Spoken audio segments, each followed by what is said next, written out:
Hi, everyone. Happy Wednesday. Are we Wednesday? Yes. Okay. We have a graphic here today because it's been a while since we've had a graphic. So I wanted to deliver on that. So as you all know, we announced our first tranche of sanctions in less than a day after the beginning of the invasion, with allies and partners from the European Union, the United Kingdom, Canada, Japan, and Australia.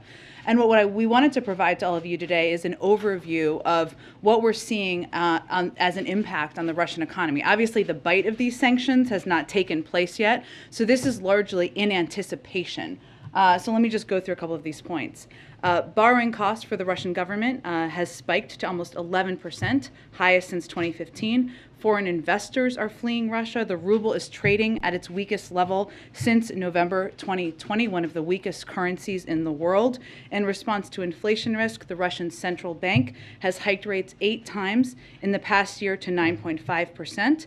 And Bloomberg reported, just going to cite Bloomberg there, that the fortunes of Russia's super rich have tumbled $32 billion this year, with the escalating conflict in Ukraine poised to make that wealth destruction much larger. So as I started off saying, this is before the bite even takes place, and this is just after the beginning. I mean, we've only had obviously a first tranche here, but this is a vicious feedback loop that will get more severe if Putin doesn't escalate. So as he's looking at the impact on his own economy, on his rich and wealthy oligarch friends, and on the people of Russia, these are the facts, regardless of what you're hearing from the Kremlin about the impact. Also, just wanted to note, because I know that we put out these sanctions when a lot was happening yesterday, just wanted to give you a little bit more detail of them. Obviously, you hopefully have seen the announcement and the statement from the president about Nord Stream 2.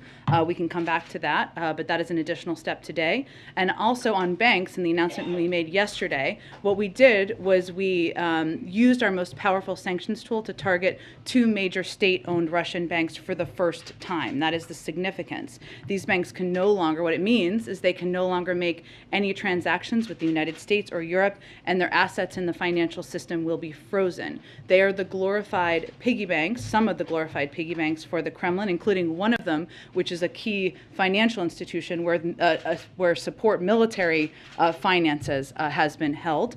And this will have a significant impact on Russian leadership in the inner circle because they're state-owned banks controlled by them. We also were clear yesterday, but again, there was a lot going on, so I just wanted to touch on this lightly, that no financial institution is safe. And the authority that was announced yesterday means that we can expand this to other financial institutions in Russia, and we have every capability and capacity to do that. Second, we made an announcement about sovereign debt. And essentially this means, I know there's been some commentary out there, some from Russia, of course, that they have a rainy day fund. A rainy day fund is limited. A rainy day fund means you can only tap into it until the rainy day fund is done. The ability to purchase sovereign debt means that you can gain access to additional funding. And what we are essentially doing is cutting off their ability to tap into that from the United States and Europe. Finally, on elites, what is significant about this, and somebody asked me this question about what's different. So some of the people who were sanctioned yesterday are repeat people that we have sanctioned in the past. But the additional step we took was that we sanctioned family members, because what we've seen in terms of tactics that they've used in the past is they have moved, they're very sophisticated, some of these oligarchs, no surprise, they've moved money around to children, to family members, so they could still have access to it. And we wanted to reduce the likelihood of that, so that is an additional step we took. So just wanted to cover that. One other note, today also marks 100 days since the president signed the bipartisan infrastructure law. Time flies. It's also day 400 of the administration. In the past 100 days, we've hit the ground running, rolling out nearly $100 billion worth of programs and funding to state and local governments. This funding will help rebuild crumbling roads and bridges, replace lead pipes, help provide high-speed internet to every family in America, and produce concrete results that change people's lives for the better. To continue this momentum, today the Department of Transportation announced nearly $450 million available to strengthen port infrastructure and supply chain resiliency, and obviously there is more to come. Chris, your first day in the AP seat. Welcome to the front of the room. No pressure. So a few questions about Ukraine. First, talk about the impact of the economy on Russia. Ukraine is also feeling a lot of economic pain right now.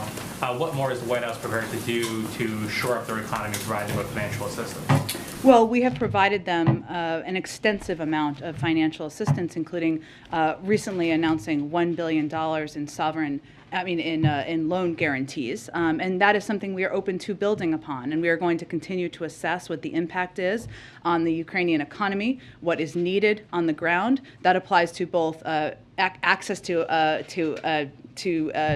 economic assistance as well as humanitarian assistance. So I don't have anything to announce today, but we will continue to be a large provider and supporter of financial and economic assistance to Ukraine. A new AP poll found that only 26% of Americans want the U.S. to play a major role in this crisis. Given that this could increase costs on Americans, gas prices, other economic ripples, has the White House done enough to prepare Americans for what the U.S. role could be and what impact it could be on their lives? Well, this is very important to the president personally. It's why he gave remarks, delivered the remarks he did last week, and why he has spoken several times to provide updates to the American people over the last couple of days. Two pieces I would note that I think are very important as Americans are tuning in and learning more about this potential conflict, this conflict that's underway, I guess I should say, between Russia and Ukraine. One, the president has no intention of sending U.S. military or U.S. troops to fight in Ukraine. It is hard to know, because I don't think it was in your poll, how people assess what major involvement means, but that has not changed in terms of the president's view and his approach. Second is he is going to do everything he can to reduce the impact on energy costs for the American people. And that means engaging closely with partners around the world. It means considering a range of options that are all on the table to reduce the impact on the oil markets. And that is what would impact energy costs. But the last thing I would say is that the president and the White House, we make national security decisions based on what's best for our country's national security, not on the latest polling. And if you step back, what hopefully the American people will see and have seen is that while Russia has sought to divide our allies and the American people, the president has sought to revitalize our partnerships and alliances and unite our country. He's standing up for our national security interests and bedrock democratic values against the aggression of a dictator threatening to further invade a sovereign country. That's why he's doing what he's doing. So we're less focused on the politics of Ukraine and more focused on preventing a war. The other question I had was yesterday, the administration said the goal of the sanctions is to prevent and deter a wider invasion of Ukraine. If Russia does attack, as U.S. officials are warning that they're imminently prepared to do, does that mean that strategy has failed? Well, I would say as we look at it, we're focused on accomplishing two things. One is implementing serious costs for the actions that have already been taken. So the actions in the Donbass, and we've taken steps beyond what we did in 2014, which obviously I just outlined at the beginning of the briefing. Second, yes, deterrence is part of our objective. If he goes further, we will go further. We have a range of tools at our disposal. I mentioned some of the potential financial steps we could take that could impact financial institutions.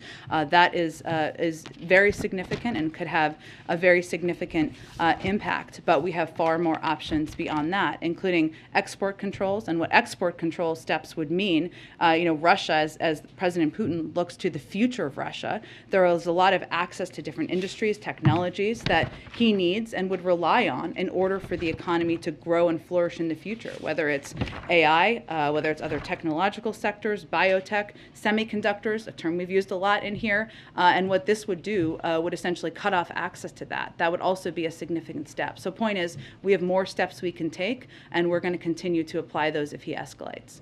Well, thanks, Jen. Given the possibility that an attack seems particularly high today, can you walk us through how the president is spending his day, how his security team is spending the day, if they're doing anything in these what could be these final hours before an attack, if that's the case? Well, I've seen the reporting on this, but let me be very clear.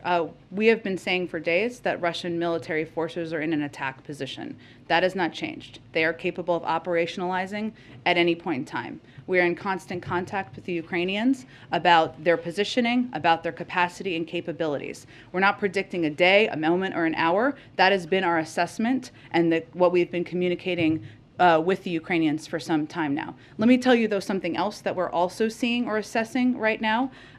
We believe, obviously we've laid out a game plan that we believe that President Putin has been implementing over the course of the last several weeks, if not longer. It's clear, and what our assessment is that President Putin did not expect the United States to have the level of information that we have, did not expect us to put out this amount of information that we have put out, did not expect the global community to be as unified, including in how unified the global community was in putting out the sanctions yesterday. And what we're seeing now, our assessment is that he is improvising, adapting, and we're having to respond and adapt his own actions to as we are responding to him. So we don't have a new assessment. I will tell you that what the president is doing is what he has been doing for several days now, which is continuing to meet and engage with his national security team. Obviously, he had a PDB this morning, and he will receive regular updates from his team.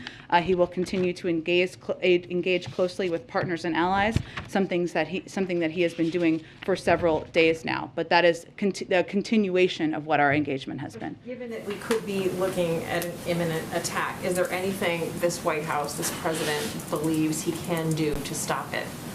Well, I think what's important to note here is we have been saying imminent for days now. And what I'm conveying to you is that we're also seeing adjustments by President Putin, or the need to adapt in response to what our actions and what our response has been. So what the president has been doing has been continuing to work with partners and allies to ensure we remain united, to leave the door open to diplomacy, but to make very clear to President Putin and to our partners around the world that there will be significant consequences beyond what we have done already should he invade further. Go ahead, Jen. Jen, what's the next trigger point for new sanctions? Obviously, yesterday's was the start of the invasion. Mm-hmm. What does Putin have to do next to see another wave? I'm not going to give you a detailed, if he does this, we will do that. I would only just reiterate what I said a little bit earlier, which is that we have the specific authority based on the announcement made yesterday to take additional steps as it relates to financial institutions in Russia. There's additional enormous financial institutions, the two largest banks, for example, which were not a part of the announcement we made yesterday. There's an additional steps we've expressed an openness to, including taking steps as it relates to export controls. So these are assessments we will continue to make internally, and we have a range of tools that we are prepared to, steps we are prepared to take should he further escalate. On Monday, when President Putin made clear that he was sending troops into those two breakaway regions, the White House initially said that does not constitute an invasion because Russia already has troops there. This is just more overt. The next day, President Biden came out and said, this is the start of an invasion. What happened overnight? What changed to lead to that change in rhetoric?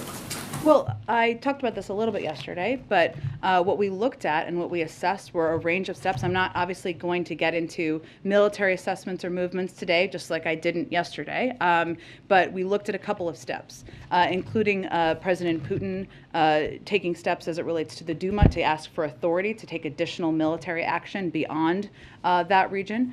We looked at his recognition. We looked at the positioning of troops and military, and we looked at the range of steps over that period of time to assess and make that decision. I would also note that our Deputy National Security Advisor was on TV conveying that morning as well. All right, and just lastly on this, the president of Russia, President Putin, said on Monday that he felt the West was going to impose sanctions basically regardless of what they did. Given that, you're obviously trying and effectively putting a lot of pain on the Russian economy. Do you think these sanctions will actually be a deterrent? Well, I think that is a decision for President Putin to make. I mean, there are statements he has conveyed in terms of what he wants to achieve here, right? The division of NATO, the opposite is happening, right? He wanted to see Nord Stream 2 move forward, a key prize for him. That is obviously not happening. He wants to have a flourishing economy for the Russian people. Just even without the bite of our sanctions, that is clearly not happening. So this is an assessment he's going to have to make, and we expect he'll hear from people around him who are being impacted and other people in Russia about the impact of these sanctions. Go ahead. Does the White House share the assessment of the Australian Prime Minister today that an attack is likely within 24 hours? I'm not going to give an additional timeline to it. We have been saying it could happen at any time, and they are in attack position for some time now, but I'm not going to give you an additional day, hour, moment. Well, just to Follow up on that, you have been saying that it's imminent for some time. You guys stopped for a little bit, then you went back to it. Has there been a new warning to the Ukrainians in the last 24 hours or so? Because it seems that CNN and others are reporting that they have shared new intelligence about the threat of just how quickly an attack could happen. We don't know what that's based on. We have been conveying, in close touch with the Ukrainians, we have been conveying that they are capable of operationalizing at any time. That has been the case. I'd also note that obviously our preference would be that President Putin doesn't further invade. And as I said a few minutes ago, what we're also assessing is that he has had to adjust, adapt to the strength of the unity of the global community, to what our reaction has been, and he has been forced to need to respond and adapt his own actions. We will see. We still very much anticipate and predict that he will invade further. But again, we're also seeing an impact on how he's behaving. And on Nord Stream 2, last month the White House opposed an effort on Capitol Hill to put sanctions on this pipeline. Last year, of course, President Biden waived the sanctions on that, and now today he is imposing the sanctions on it, which is a pretty big shift. So can you just explain the changes and where you... Well, we don't see it as a shift at all. We've never supported the pipeline. It was 90% built when the president took office. We've always spoken out against the pipeline. The question was, what was the most effective step in order to have the result that we have now over the last 24 hours? And there were calls by some in Congress to do preemptive sanctions on, or earlier sanctions, or take earlier steps, I should say, on Nord Stream 2. We disagreed with that strategy. We worked through a diplomatic path with the Germans. You saw the German Chancellor make the announcement yesterday, and the announcement today was complementary to that. So the change is just because you were waiting on the Germans to take the first step here? Well, actually, it was that we felt a diplomatic approach would be the most effective approach, and we have succeeded in our efforts, and we didn't think the alternative approach was the right one. My last question, a French official recently told the Wall Street Journal that during his last visit, the French president found Putin was more rigid, isolated, and had basically gone into a sort of ideological and security-minded drift. The president recently spent about an hour on the phone with him. Obviously, he knows Putin pretty well. I wonder if he has seen a change in the Russian leader.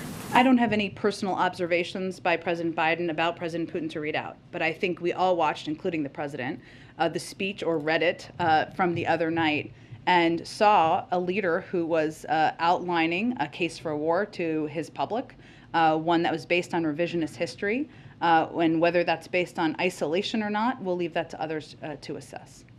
Go ahead. Thank you, Jen. So you've said many times today that there is not a new assessment, but yesterday the president clearly chose his words carefully when he said the world was watching the start of an invasion, which is very different from the U.S. warning today that a full-scale Russian invasion is imminent. So are you saying that nothing has changed between when we heard from the president yesterday and today? I'm saying we have been saying for days that there has been that they are prepared to launch a full-scale invasion. We saw the beginning of that yesterday. So nothing has changed in that assessment. What about the figure of 80% of Russian troops are now in the forward attack position? Was that also the case yesterday? I'm not going to be in a position to give you troop assessments or movements, but as I said just a few minutes ago, they are in an attack position. That remains the case. And then to follow up on something I asked Dilip yesterday, he said that the administration would not give a time frame for when Americans might feel the impact of this conflict. Why not? I mean, the president has said we need to be honest about the cost of fighting for democracy. Can you share anything about a time frame, a range? Should people be saving money? Well, I think there's been a little confusion about this because, one, the sanctions that we announced yesterday will not have an impact on the American people. They will have an impact on the Russian elite, on financial institutions, on individuals who are trying to use those institutions to engage with Western banks, including President Putin and his inner circle. What we're seeing in the markets is an anticipation of a further invasion by President Putin. And what we're trying to do and focus on is take every step we can, working around the world with our counterparts and partners to minimize the impact on the global energy market. So that's what we're working on. We're working on to minimizing that, but there is not an impact from the sanctions we've announced on the American public. It really depends in part on what President Putin does in many regards. And finally, is one of those options looking at releasing more oil from the Strategic Petroleum Reserve? That is certainly an option on the table. Thank you. Go ahead, Peter. Thanks, Jen. Following up on Weij's question, Yeah. a lot of focus on the economic pain in Russia potentially from these sanctions, but what about the economic pain here? The Russians are saying they think gas prices in Europe are going to double. How high could they get here? Well, I think, again, Peter, and as I said to Weija, I mean, some of this depends on what President Putin does. So as he's suggesting what the impact will be around the world, it's all based on what his actions are, just to be very clear about it. What the president is focused on and is working on is taking every step we can to communicate with, coordinate with, engage with big global suppliers around the world to minimize the impact on the energy markets. But even without all this going on, gas in California is almost $5 a gallon. Should people across the country expect to see that kind of a number when they go to gas up their car? $5, $6? Well, again, I think as you heard the president say last week, standing up for our values is not without cost. What we're trying to do is minimize that cost. So I don't have a prediction of it right now because we're trying to minimize the impact on the global energy markets. Okay, something that you said, two different things that you've said so far today. You said you think right now Putin is improvising and adapting, but you've also said that you very much anticipate and predict that he's going to invade further. So which is it? Is he adapting or is he still invading? Think big here, Peter. He can still be preparing to invade, which we've said, and that continues to be the case, while making adaptations on when, if, how, to what his strategy is. That's what we're seeing. Both are true. But so if that's what you're seeing, you announced sanctions yesterday. Yep. Did any Russian military units turn around and head back towards Russia? Again, I'm not going to get into assessments from here of movements of any military, but also what we're trying to do is prevent a war, prevent devastation on the Ukrainian people. And we're already seeing the impact on the economy in Russia. We're going to continue to make clear that there are much, that is, if he continues to escalate, we will as well. And as we wait to see if or how Russia might retaliate against the U.S., the FBI is reportedly warning businesses about cybersecurity risks. So why did you say there is no current threat as it relates to cyber here? There is no current threat as it relates to cyber here. The FBI and all of the agencies in the government always provide regular updates on what businesses and entities should do to prepare for the potential for. There is still no immediate specific threat. But on Friday, the Deputy National Security Advisor for Cyber came in here to say we don't have the level of cyber resilience that we wish. Why would somebody come to the White House briefing room and talk about that if there is no threat? Because we anticipate that there could be continuing threats in the future, and what we need private sector companies to do is harden their cybersecurity capabilities now. Now is the time to do it. Okay, and then finally, the State Department spokesman today said you guys are doing everything you reasonably can to prevent human rights abuses, atrocities, and potential war crimes in Ukraine. How can you say that if all that you're announcing is financial punishment? That isn't all we're announcing. We have provided a range of assistance to Ukraine, humanitarian assistance, security assistance, the most of any year in history. We will continue to build on all of this assistance. We are plussing up support for our partners and allies in the region to ensure they know we have their backs, and we are abiding by our NATO obligations. And we continue to also provide, I think what he was referring to, is a range of public information as well to make clear what the intentions are of the Russians, to call them out for the type of actions we could see them taking in the future. Go ahead. Jen, if I can ask you about Nord Stream 2 Sure. for a little better understanding of this Yeah. right now. Can you say, we've seen the sanctions, can you say declaratively that this pipeline will never be operational? This is effectively dead? Well, we not only did the Chancellor of Germany announce it's not moving forward, we also announced additional sanctions today, and it is not moving forward right now, no. Would you say, but just for clarity, you say it's not moving forward right now, but there has been some concern among some critics that though he did announce the suspension, that at a later date that Chancellor Schultz could say, yes, we are going to begin the process again. So when you say right now, that means right now. That doesn't mean for perpetuity? It's currently dead at the bottom of the sea, Peter. I'm not going to get it ahead of where we are in the process. It is not happening. It's not moving forward. It hasn't been operational for some time. So that is where it stands, and this is all the result of diplomatic engagement and leadership by the President and his engagement with Chancellor Schultz. Let me ask you about some other security issues as best you're able to detail. Yeah. There's some things you can't discuss. So without detailing specifics that you can't discuss, what role is the U.S. playing in securing President Zelensky's safety, and does the U.S. bear some responsibility in making sure that he is safe? I'm not going to detail our conversations or engagements about security with the President of Ukraine, who remains in Kyiv and is continuing to lead the country. Do we bear some responsibility, though, for making sure, without detailing what you're doing, do we bear some responsibility for making sure that he is safe? We are going to continue to engage with him privately. I'm not going to detail or speak to it further from here. Just a last quick question. Sure. Is there any circumstance, obviously we're focusing so much on Ukraine as evidenced by these questions, is there any circumstance in which the President would hold his announcement of his Supreme Court pick after February? No, Declaratively, it'll happen before that. Has he made a Yes. decision yet? I don't have any updates on that. Go ahead. So this has been asked a few different times, but just Yeah. to clarify, you and other officials have said that the purpose of withholding additional and harsher sanctions is so that they have a deterrent effect. Yeah. But at the same time, you're saying that a broader invasion is likely. So how are both of those true, if the idea is that they would have a deterrent effect? Well, we're trying to prevent that from happening, and we are making very clear how impactful and serious what we're considering in terms of additional sanctions could be. And is inflation playing a role at all in deciding, what gets sanctioned, how you're thinking about the sanctions package? Inflation in the United States, I assume you're referring to? Inflation. Look, I think we look at a range of factors, and I'll use the energy markets as an example because I know that was a question that was asked yesterday. It's a good one. As we look at what sectors we're going to sanction, one of the factors we look at is what can have the biggest impact, of course, on Russian leadership, people around President Putin, on the Russian economy.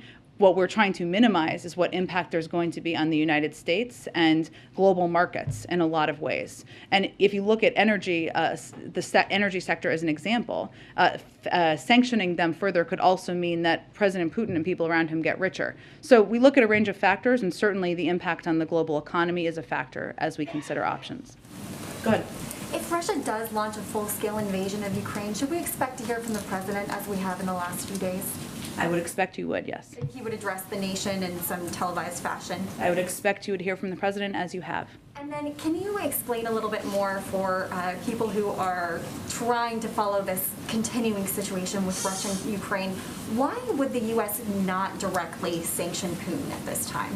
It remains an option on the table. What I would say to people who are trying to understand why is that sanctions are designed to we've always designed them to be escalatory. That would be an escalatory step, as would be sanctioning the largest banks, the very largest banks, and additional components of the financial sector, as would taking export control steps be. So there's a range of escalatory steps we have as options. Go ahead.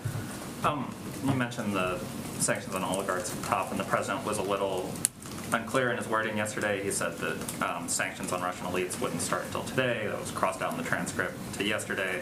The reason I'm asking is, as part of this sort of first tranche of sanctions, are we going to see more elites sanctioned, or would that only happen if Russia takes additional escalatory steps? I can check if there are additional ones. I'm not tracking additional ones that we're holding for a rollout. I will note on your first part of your question that for the elite individuals, if they were to have used their bank card, I guess, to make a financial transaction, it wouldn't have been working yesterday. There was a cyber attack on Ukrainian government websites today.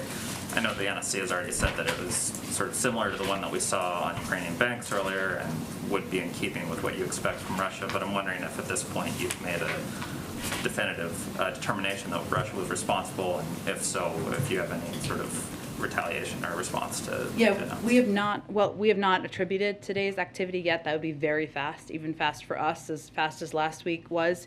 We do consider it, as I think some of my NSC colleagues said, to be consistent with the type of activity Russia would carry out in a bid to destabilize Ukraine. It's consistent with what we saw last week, where we attributed similar incidents to the Russian government, and we, of course, consider these further incidents to be consistent with the type of activity we've seen Russia take over the course of time. We are in conversation with Ukraine regarding the cyber-related needs, including as recently as today, and we're going to move with urgency to assess the nature and extent of this, what steps need to be taken, and therefore our response. And then the president's got a virtual meeting with the G7 tomorrow morning. Yeah. Obviously, I think the topic's going to be Ukraine, but Yeah.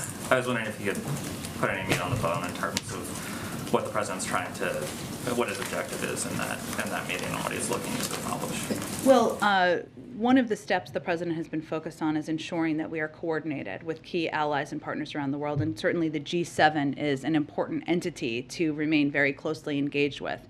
The G7 is 50% of the world's economy and joined us, all of them, in this first tranche of sanctions announced yesterday. The president is a believer that this level of coordination happens by accident. It happens through a lot of work and in close engagement. We're obviously at a pivotal point in this process, and so he felt tomorrow was a time to discuss with them what we're seeing, what it looks like, what's next, and engage in this format. Go ahead. So a couple questions. On this first tranche of sanctions, have what's going to be announced in that first batch been announced, or will we see more things today? The first tranche has been announced, and obviously the Nord Stream 2 announcement today is an additional part of that. I can certainly check if there's anything additional coming at this point beyond for the first tranche, not that I am aware of, but I will check and make sure that's correct. And then when you all talk about this first tranche of sanctions, can you give us a sense of like how many tranches, if that's the right word, are in this toolbox that you have to apply? I mean, how many sets of sanctions are we talking about? I understand the question. It's hard for me to give that assessment. It really depends on what escalatory actions President Putin takes. If he goes further, we will go further. What that looks like, I can't outline for you at this point in time. I gave you the sense a little bit of what some additional options are, right? Export controls, sanctioning additional financial institutions, larger financial institutions. Those are all on the table, as are other options. But in terms of what the breakdown of tranches would look like, I can't outline that for you at this point from here. And in terms of the cyber attack, we were asked about, will the U.S. or could we expect the U.S.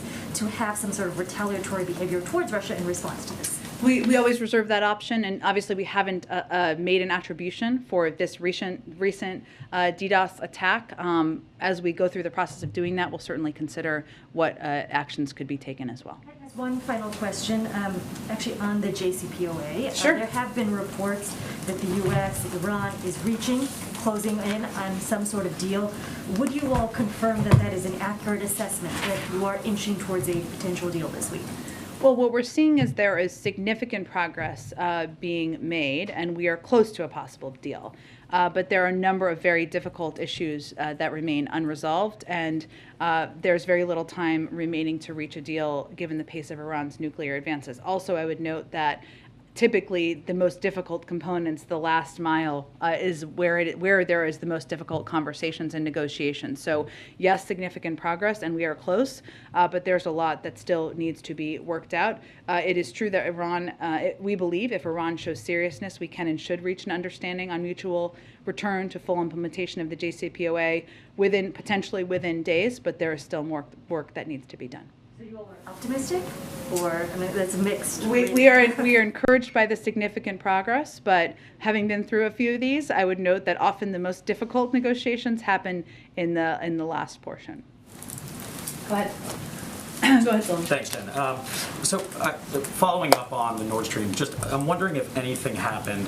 I understand you were saying that there was an intent to want to do this in a coordinated way with the Germans, and obviously they made their action yesterday. But was there anything else that happened on the ground in Ukraine yesterday that warranted the sanction happening today rather than yesterday? No, but it's part of our first tranche of sanctions. So we would see it as a part of what was rolled out yesterday. And then you were also telling, I think you told Caitlin that that you wanted this approach with Germany rather than an alternative. Just looking at, the president last year said in Cincinnati, the construction is already kind of going at this point. I believe the exact 90% of it, yeah. Right. He was saying 9%. So why is this a better way, a more effective way than issuing sanctions unilaterally and then possibly pressuring the Germans to take action themselves? Well, it hasn't been operational, which is an important component, right? It's not like oil has been flowing through Nord Stream 2, which is a very important component here. And we made the assessment, others can have different assessments, that this would be the way to achieve the outcome that we've now achieved. Others can have different assessments. There's no proof or evidence that their approach would have worked. Ours has worked.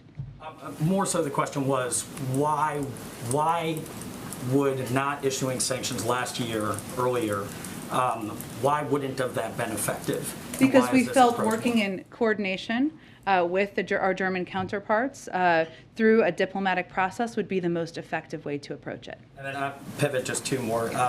Can you outline what exactly Doug Jones has been doing in terms of the SCOTUS process, who he's been talking to on the Hill? Lastly, the March 18th mask mandate for travel. Just is the administration considering extending that, or is that seen as an expiration date? Sure. On the first, I'm sure once there is an announcement to be made, we will have more detail about all of the engagements that have led up to it. But certainly, Senator Jones is playing an integral role, engaging with senators, engaging with different stakeholders and individuals who want to give their view on where this should head. I'm sure we'll have more details once an announcement is made. As it relates to the March 18th timeline, the CDC is in the process of reviewing their mask guidelines and their mask guidance. We will let them make any announcements on that, but I don't have anything to predict at this point about March 18th and where that stands on planes. Cool. Go ahead. Yeah, thanks, Jen. Earlier during today's briefing, you said it's the U.S.'s assessment that President Putin did not expect the U.S. to have this level of information that we have, did not expect us to put out the amount of information that we put out, and did not expect the global community to be as unified as it is. What have you seen from Putin's actions, from Russia's actions that have led to that conclusion, that assessment? Well, I think why I was conveying that is because what we've seen, and I don't think I can give much more detail than that, other than to say what we've seen is him adjusting and adapting some of his actions and needing to respond to what our actions are. And we've obviously been assessing that he is prepared to operationalize at any time. That has not changed, but we are also watching closely what he does. And what's your response, the administration's response to lawmakers from both sides of the aisle who say President Biden still hasn't gone far enough with sanctions? Representative Adams yesterday said, quote, the administration must go further. Today, Senator Graham called the administration's initial response inadequate, and he said, let's quickly up our game. So what is the strategy behind holding back some of these larger sanction possibilities that you've talked about? Well, our strategy has been start high, which is certainly what we did. We did not sanction a major bank or financial institution back in 2014. This is a farther step than that. As I noted a little bit earlier, we also sanctioned not just oligarchs, but also family members around them to cut off their ability to preserve their funding and financing. And our approach and our strategy has been to preserve a range of sanctions and options that we can also escalate to should we need to. Obviously, our preference is that President Putin de-escalates. But if Russia does invade further, is it, there are indications that could. Does that mean that those sanctions imposed yesterday, imposed today, were a failure? Well, again, part of them were costs. Part of them is an effort to prevent a war. We're doing that not alone, but in coordination with our partners and allies around the world. That is the way to do it. That is the strong way to do it. That is the effective way to do it.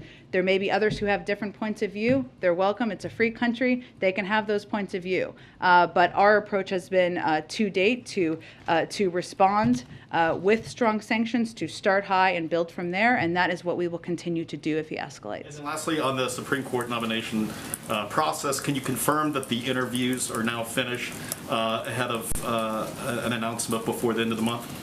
I'm not going to confirm any details about the process. I would note that we are 5 days away from the end of February, if my math is correct. The interviews are typically late stage in the process, so we are getting close to an announcement. Go ahead. Thanks, Jen. I want to ask about food prices, but first a quick question about Ukraine. Just a short while ago, separatists in eastern Ukraine formally asked President Putin for military help. Is that a signal that the U.S. expects a broader invasion is about to begin? Well, I think as we've said from the beginning, there are going to be a range of false flag operations that we have expected to and laid out the playbook to see. This is an example of it. That is suggesting that they feel under threat. By whom? The Ukrainians, that the Russians are threatening to attack. So we'll continue to call out what we see as false flag operations or efforts to spread disinformation about what the actual status is on the ground. And Americans, they just experienced their most expensive Thanksgiving. This conflict will likely drive up food prices, grocery prices.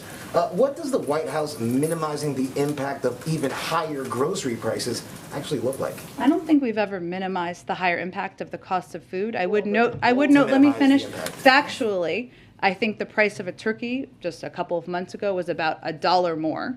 If we just look back at the facts of what was actually happening at the time. And we've talked a bit in here about our concerns about meat conglomerates jacking up the prices. If people go into the store and they try to buy a pound or 2 pounds of meat, what we're seeing as the impact of not enough competition in the industry. But the president has repeatedly expressed concern about cost for the American people. That's one of the reasons he continues to press for steps with Congress that will lower significant costs on people's budgets, whether it's childcare, healthcare, elder care, whatever it may be. That is a central part of his economic agenda.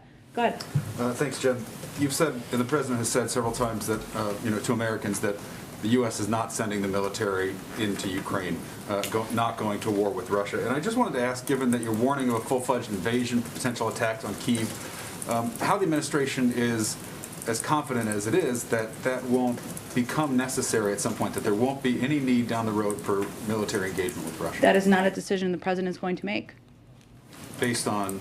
We are not going to be in a war with Russia or putting military troops on the ground in Ukraine fighting Russia. So ultimately, if Vladimir Putin takes all of Ukraine, that's a situation that the administration is not going to condemn, obviously going to punish economically, but that's not something that will be engaged militarily. Well, that is several steps down the road. But what I will tell you is the president has been crystal clear and consistent. He is not sending U.S. troops to fight in Ukraine. That has not changed. Has there been any discussion of the strategy of saying that, though, so publicly and potentially giving Putin an indication that the U.S. and NATO allies are willing to cede that sphere of influence outside of NATO boundaries to him? Again, I don't know how many more times I can say it. There's no scenario. The president is not sending U.S. troops to fight in Ukraine against Russia. We are taking a range of other steps, as you've touched on, but I would say they're quite significant. Not only are we the largest provider of security assistance, humanitarian assistance, and economic assistance to Ukraine, but we have also taken significant steps to plus up not only our NATO forces and our force posture, but the force posture of our partners in Eastern Europe to make sure they know we have their backs and support them. We will continue to plus this all up, but the president is not sending U.S. troops to fight in Ukraine. That hasn't changed. Go ahead. Thank you, Chair. This is a little bit related to Eli's question. So it's very clear what Russian escalation could be, right? Go from today to the whole of Ukraine, or bombarding Kiev, or there's a lot of things along the way. You've laid out all sorts of different sanctions that are being considered. Yeah. But what is the arc? Because it's very clear what the Russian arc could be, right? Could ultimately go to whatever, occupying the whole Ukraine, let's say. What is the arc of the U.S. response? Like, what's the equivalent to, smashing Kiev to pieces? Again, I'm not going to outline if this, then that from here. And unless you know something the rest of us don't know, I don't know that anyone knows exactly what the next step will be. As much as we're seeing them positioning their military forces for attack. Obviously, until they further invade, they haven't further invaded, right? If they do and take escalatory steps, we will take escalatory steps. What those look like will depend a lot on what the actions are. Okay, one other question, please. You've got the G7 virtual meeting tomorrow. The President's made a lot of outreach to allies, obviously. Is any consideration whatsoever being given to some kind of last-ditch outreach to the Russians, either from the President or him encouraging the Europeans to have another go at it? Well, I talked about this a little bit yesterday. I mean, a couple of days ago, obviously the president made clear, or we made clear on his behalf, that if they didn't invade, that he was open to engaging with President Putin. And that would follow a meeting or engagement between our Secretary of State and Foreign Minister Lavrov. Obviously, we're in a different point at this point in time, and it doesn't feel appropriate or the right step to have those diplomatic engagements right now. We will always leave the door open. If they de-escalate, we will certainly proceed with diplomatic engagement. But no, we're not considering a meeting with President Putin or engagement with him right now. Go ahead. Hi, I have a question on Mexico, but first on Ukraine. Sure. On the sanctions on Nord Stream AD, can you confirm that they will only affect Gazprom and not the 4 European companies that are shareholders of the consortium? I think we put out an extensive statement on this, as well as some details. Let me see if I can just outline it all from you from here, and we can get that to you after the briefing as well. What was your other question? Yeah, on Mexico, the president of Mexico said today that the U.S. isn't well informed about violence against journalists in Mexico, and that there isn't impunity for those crimes. Are you worried that he's downplaying the risks that journalists face in that country? Well, I would say first we've seen factually the threats that have been posed to journalists in Mexico. And we've seen the threats, we've seen, and that is a concern that I think the Secretary of State was expressing on behalf of the United States about those abuses. So I think he was speaking to facts we've seen on the ground. Go ahead. Hi, Jen. A couple domestic questions for you. First, does the White House have any reaction to the order from Texas Governor Abbott calling for prosecutions of parents who move forward with gender-affirming treatments for their kids? Well, I spoke a little bit, unfortunately, to another law that we saw moving in Florida just last week. But let me reiterate some of the points I made then. There are efforts in some states, not just Texas, but also Florida, unfortunately others, designed to target and attack the kids who need support the most, LGBTQI+ students who are already vulnerable to bullying and violence just for being themselves. This isn't an isolated action, as is evidenced by multiple states pursuing this. We're seeing Republican leaders take actions to regulate what students can or cannot read, what they can or cannot learn, and most troubling, who they can or cannot be. You've heard the president. He also, I think, put out a tweet or a statement to the Florida law, and I would say we have the same concerns about these type of actions we're seeing in Texas. And then in Florida, Governor DeSantis' administration is moving forward with a rule targeting shelters that house unaccompanied minors. Does the Biden administration have any contingency plans for the unaccompanied minors who may be affected by that rule in terms of their housing? Well, I think this is an important thing to call out here, because what we're talking about here is, one, it's our view, it's our responsibility, I should say, as an administration to responsibly and safely care for unaccompanied children. We're talking about minor kids here. So HHS is currently examining all legal options available at its disposal to ensure that our shelters continue to provide services to the unaccompanied minors in our care. I would remind you all that there have been kids in Florida, these facilities since 2005. I mean, these facilities have been open for 17 years now, being overseen by the Office of Refugee Resettlement. So we're obviously looking at legal options here, but I also would say this is, really flies in the face of what should be a moral view of anyone, that caring for the safe care for unaccompanied children should be a part of what we all want to be active participants in. Go ahead. Thanks, Jen. So the Justice Department today announced that they are ending the Trump administration's 2018 China initiative and replacing it with a broader approach towards more countries, Russia, Iran, North Korea. I know that justice officials have spoken about this, but if you can elaborate from this podium the reasoning behind that, and especially in addressing the complaints of discrimination from Asian Americans. I would have to dig further into this, Patsy. I'd really point you to the Department of Justice. I'm not sure we have more to add from here. And then just on the global pandemic response, can you confirm the amount of funding that the administration has requested from Congress? We're hearing this number of $5 billion that activists say is not nearly enough to help vaccinate the world, as well as to stop new variants from attacking the U.S. as well.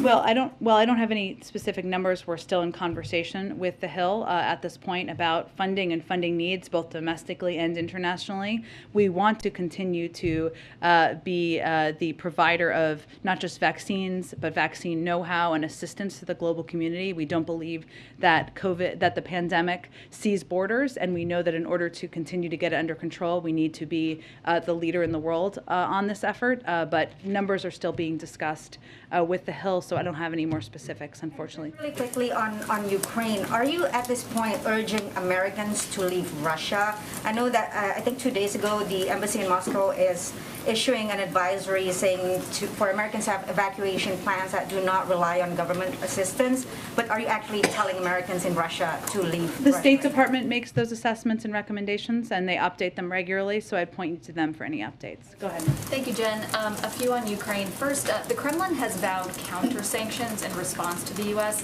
We've not seen what those will look like, but it sounds like the U.S. has quite a bit of intelligence, so I'm wondering if you have any view on what the nature of those counter-sanctions could be, what impact they could have on consumers, and how the administration could offset that. Well, we've seen those threats or those reports, but I don't have anything to provide or assess from here. Yesterday, President Biden said nothing in Putin's lengthy remarks indicated any interest in pursuing real dialogue on European security in the year 2022. If that's the case, what do you see as the end game here?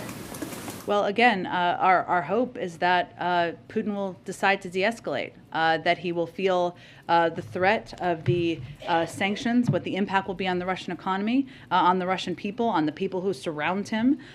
They are meant to have a deterrent impact, that he will feel the weight of being a pariah in the global community. It does not mean we have never closed the door to diplomacy, and the president didn't have that intention of conveying that yesterday either. And certainly, if it is an appropriate time, he will engage with President Putin again. But now is not the appropriate time where he's continuing to invade a sovereign country. And finally, the administration is working on putting its budget together. How much humanitarian assistance for Ukraine is the administration prepared to support? It's a good question. What we're going to, and it's hard for me to give you a number right now because we're going to continue to assess the needs on the ground, and we certainly are prepared for the potential for there to be major continued humanitarian needs on the ground. Obviously, those have existed since back to 2014, but we want to continue to be the largest provider of humanitarian assistance. This is something we will continue to discuss with colleagues in Congress as well. Thanks, Jen.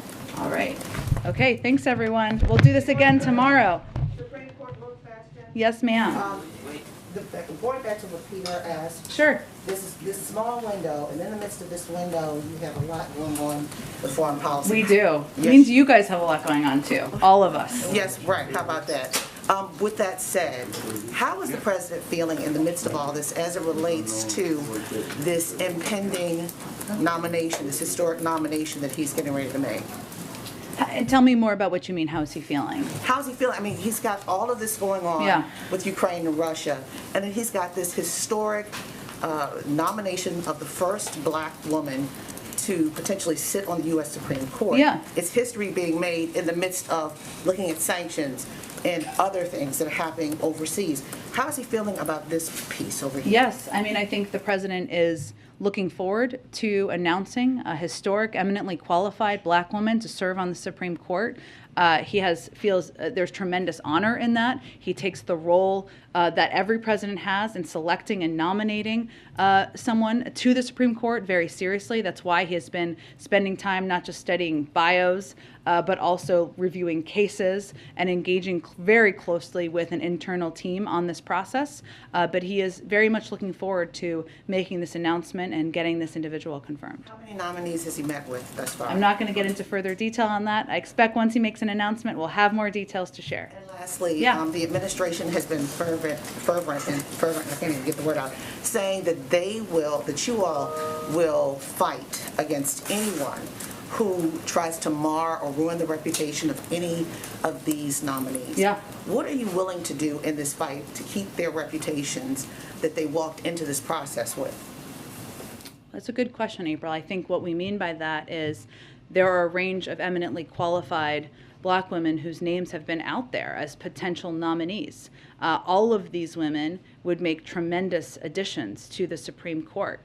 And we have also seen efforts to mar their reputations. And what we mean by that is we are going to fight back even before, obviously, the president has made a decision or made an announcement against efforts to tar any of their reputations. That means defending them publicly, standing up for them, providing information to debunk any information that's being put out about them that's inaccurate. And hopefully they all feel that we have delivered on that promise. But that has been important to the president from the beginning. Thank you. Thank you, everyone. See you tomorrow or whenever.